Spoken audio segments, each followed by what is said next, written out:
शादी से पहले टेस्ट ड्राइव करें, लेकिन भारत में ना करें। क्यों? क्योंकि ये परंपरा भारत की नहीं है। तो जो ऐसा कह रहे हैं ना, उन्हें 3 बात यहाँ पर ध्यान में रखनी है। सबसे पहली तो बात यह है कि जो टेस्ट ड्राइव है, सबसे पहली बात, टेस्ट ड्राइव गाड़ी है और हम इंसान हैं। इंसानों को 84 लाख योनियों में सबसे उत्तम बनाया गया है। तो अगर हमें कंपेयर करना ही है, आज गाड़ी से कर रहे हैं, कल कुत्तों से करेंगे, यानी स्वार्थ लोलुपता के लिए किसी से कुछ भी कंपेयर कर देंगे, कल सुअर से आकर के कंपेयर करेंगे, तो ये बात हमारे इंसानों के लिए फिट नहीं बैठती। अगली बात अगर हम समझें तो ये जो परंपरा है कि भैया चलो टेस्ट ड्राइव ले लेते हैं, तो ये हमें समझना होगा कि ये परंपरा रही है, लेकिन भारत में कभी भी नहीं थी। आप अन्य देशों में चले जाकर के दिख जाइए तो वहां पर यह है, वैश्यागामी वहां पर होते हैं, वहां पर कोई ब्राह्मण या फिर ऐसा कुछ नहीं है, शूद्र वैश्या ही आपको मिल जाएंगी।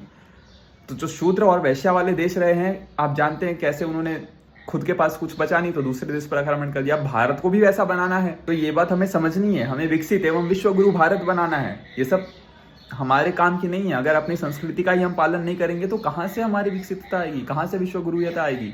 जो भी देश आज के समय में डेवलप्ड हैं या विकसित हैं, उन्होंने अपनी संस्कृति का पालन किया है। ये वैश्यागामी हमारी संस्कृति नहीं रही है।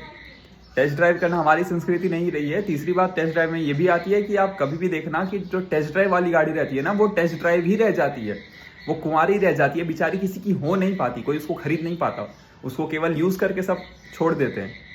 ठीक ऐसे ही है।